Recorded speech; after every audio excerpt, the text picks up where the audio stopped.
During the jazz era, there were many greats: King Oliver, Benny Goodman, Bessie Smith, and Count Basie. But there was one man that stood out, and that was Louis Armstrong. He wasn't just a man of the jazz era, he was the jazz era, bringing songs like What a Wonderful World, La Vie en Rose, and even A Kiss to Build a Dream On.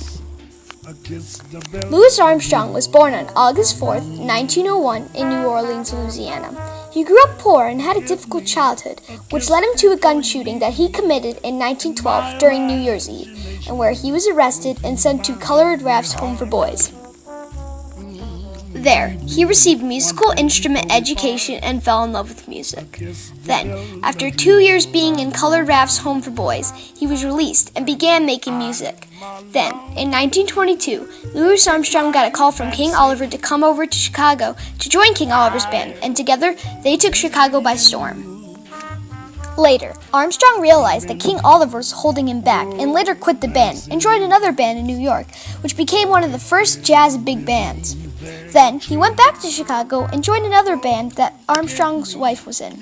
After that, he went back to New York making records with many greats and started to use the trumpet then the cornet and joined in many bands. And in 1929, he joined a Broadway play called Connie's Hot Chocolates and began making music with small New Orleans-influenced groups. He began making movies and went on his Europe tour. Then, after that, he returned to Chicago under a new record company, making songs like La Vie en Rose and A Kiss to Build a Dream On. Then, in his later career, he joined another play called Hello Dolly and did over 300 performances every year. Then, in 1967, he made one of his most famous songs, What a Wonderful World, which took the jazz era to a whole new level. Then, during his final years, he started to have heart problems and kidney problems. Then, in summer of 1970, he had a heart attack and died. Since his death, Armstrong's fame has only continued to grow.